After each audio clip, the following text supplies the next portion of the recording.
নন্দিনী, আমি বেঁচে আছি।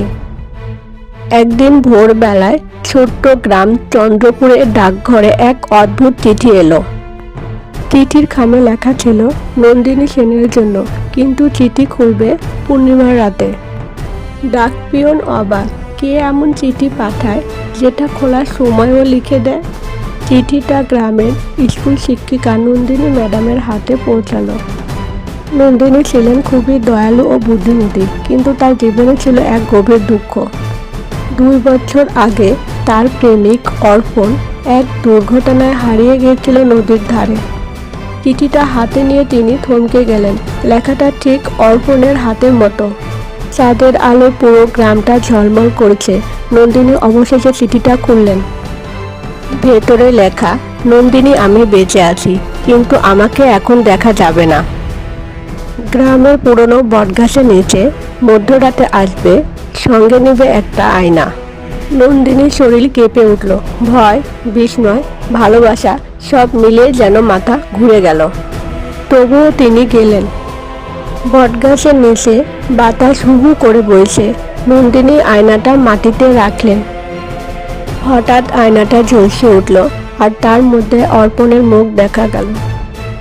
সে বলল, নন্দিনী, আমি মৃত্যুর পর এক জাদুকরী অভিশাপে আটকে গেছি এই আয়নায়। আমাকে মুক্ত করো, তাহলে আমি ফিরে আসব।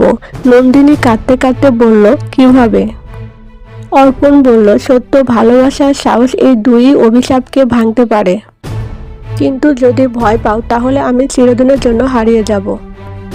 ঠিক তখন পেছন থেকে একটা ঠান্ডা বাতাস বইল। অন্ধকার থেকে বেরিয়ে এলো এক জাদুকরী, চোখ লাল হয়ে জ্বলছে। সে চেঁচিয়ে উঠল, ভালোবাসা, সাহস, এসব দিয়ে জাদু ভাঙা যায় না।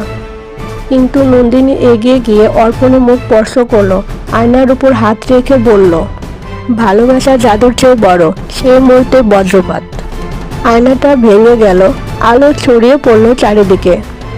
ভোরের আলো দেখা গেল অর্পণ সত্যিই ফিরে এসেছে।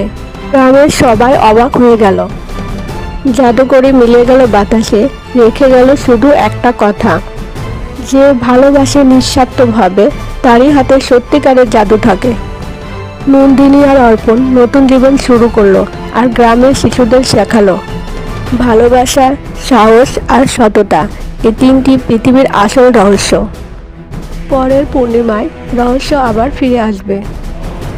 দ্বিতীয় পর্বটা যদি শুনতে চান, তাহলে অবশ্যই কমেন্টে জানাবেন। ভিডিওটা যদি ভালো লাগে, তাহলে অবশ্যই চ্যানেলটা সাবস্ক্রাইব করবেন, লাইক, কমেন্ট এবং শেয়ার করতে ভুলবেন না প্লিজ। এগুলো করলে কি আপনাদের কোনো ক্ষতি হবে?